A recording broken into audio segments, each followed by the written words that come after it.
Hi friends, எல்லாருக்கும் வணக்கம். எல்லாம் எப்படி இருக்கீங்க? டுடே என்ன வீடியோ அப்படின்னு பார்த்தீங்கன்னா, இன்றைக்கி சுரக்காய் குழம்பு தான். சாதம் சுரக்காய் குழம்பு செஞ்சேன். ஸோ வாங்க எப்படி இருக்குது அப்படின்னு சொல்லிட்டு ஃபஸ்ட்டு சாப்பிட்டு பார்த்தலாம். அதுக்கப்புறம் எப்படி செய்யுதுன்னு பார்க்கலாம்.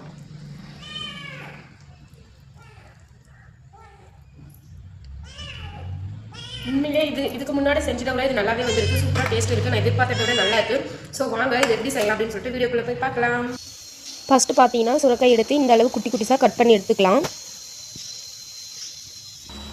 வேர்க்கடலை இந்த அளவு எடுத்துகிட்டு வெறும் கடாயில் வறுத்து எடுத்து வச்சுக்கலாம்.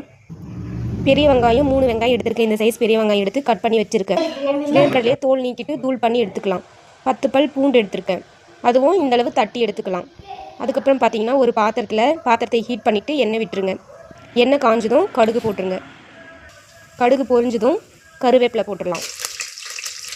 அதுக்கப்புறம் பார்த்தீங்கன்னா கட் பண்ணி வச்சுருக்க வெங்காயத்தையும் சேர்த்துக்கலாம். வெங்காயம் பார்த்தீங்கன்னா இந்தளவு கோல்டன் ப்ரௌன் கலரில் வந்துச்சு. ஸோ அதனால் பூண்டு சேர்த்துடலாம். அது கூட ரெண்டையும் மிக்ஸ் பண்ணி இந்தளவு பொரிய விட்டுடலாம்.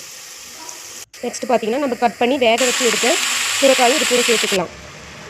அதுக்கப்புறம் இது கூட தேவையான அளவு உப்பு, தேவையான அளவு மிளகாய் தூள், தேவையான அளவு மஞ்சள் தூள் சேர்த்துக்கலாம். சேர்த்துட்டு எல்லாத்தையும் ஒரு மிக்ஸ் பண்ணி விட்டுடலாம். இப்போ பார்த்தீங்க அப்படின்னா எல்லாம் சேர்த்து நல்லா ஓரளவுக்கு மிங்கிள் ஆகி கெட்டியாகிடும். அதுக்கப்புறம் பார்த்தீங்கன்னா அது கூட தேவையான அளவு கொஞ்சமாக தண்ணி விட்டுக்கலாம். இது கொஜ்ஜு அது எல்லாமே சேர்த்து வரப்போ நம்ம தூள் பண்ணி வச்சுருந்தோம் இல்லைங்களா, இந்த வேர்க்கடலை தூளை இது கூட சேர்த்து கிளறி விட்டுடலாம். ஓரளவுக்கு எண்ணெய் பிரிஞ்சு வந்துட்டதுக்கப்புறம் எடுத்து சர்வ் பண்ணிக்கலாம். இப்போ பார்த்தீங்கன்னா சுவையான சுரைக்காய் கூட்டு இல்லைனா சுரைக்காய் குழம்பு ரெடி. இது ஒயிட் சாதத்து கூட சேர்த்து சாப்பிட்டோம்னா நம்ப மாட்டீங்க. இங்கே பாருங்கள், எங்கள் சிலி கூட ரொம்ப ருசிச்சு ரொம்ப டேஸ்ட்டாக இருக்குன்னு சொல்லிட்டு கொஞ்சம் கூட விடாமல் சாப்பிட்டுட்ருக்காங்க. இதிலே தெரியும் எவ்வளோ டேஸ்ட்டாக இருக்குது அப்படின்னு சொல்லிட்டு.